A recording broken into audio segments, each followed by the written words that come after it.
Assalamualaikum warahmatullahi wabarakatuh. Kembali lagi saya Aditya, NPM 20700 2018, mata kuliah Elektronika Daya. Nah, pada video kesempatan kali ini saya akan membuat rangkaian DC cover dengan fungsi batch converter. Nah, kita harus ketahui dulu apa manfaat dari DC cover ini. DC cover dimanfaatkan untuk menyediakan tegangan keluaran DC yang bervariasi.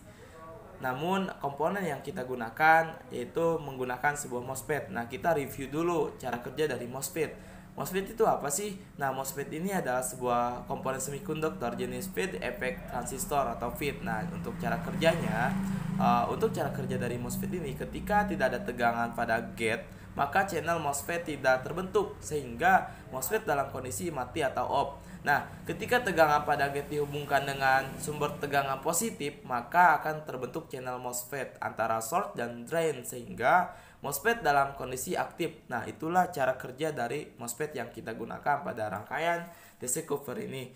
Nah, selanjutnya yaitu duty cycle dari rangkaian base converter.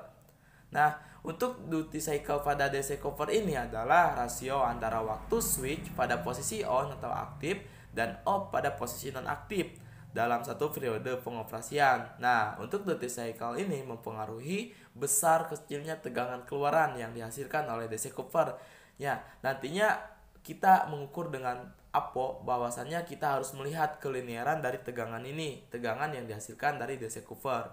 Oke, untuk selanjutnya kita merangkai untuk komponennya. Nah, oke, selanjutnya kita memerlukan PCB bolong untuk merangkai atau meletakkan komponen. Nah, yang kedua kita membutuhkan kapasitor dengan kapasitas 100 mikrofarad. Komponen selanjutnya yaitu kita menggunakan induktor yang bernilai 330 mikrohenry. Nah, selanjutnya ada MOSFET dengan seri yang tadi IRF 9530.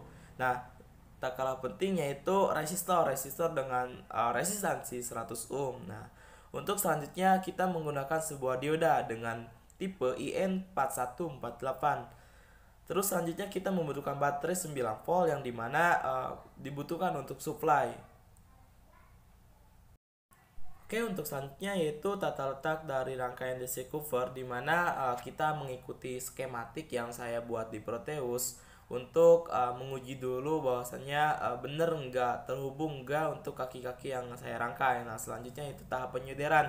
Saya short di tengah untuk penyederannya biar nggak memakan waktu lama, dan jangan lupa kaki-kaki harus menghubungkan antara kaki dengan lainnya sesuai dengan yang ada di skematik. Nah, ini untuk tampaknya kita bisa lihat ada beberapa kabel jumper. Nah, kabel jumper ini yang itu untuk kabel input dari input baterai 9 volt, dan yang biru merah itu digunakan untuk sebagai output untuk mengecek tegangan menggunakan ampermeter apakah tegangan PWM dan DC cover itu linear enggak gitu. Karena yang enggak pakai jumper ini bisa menggunakan terminal blok juga, namun saya menggunakan kabel jumper. Nah, yang satu ini yaitu kabel dari kaki gate untuk tersambung ke PWM.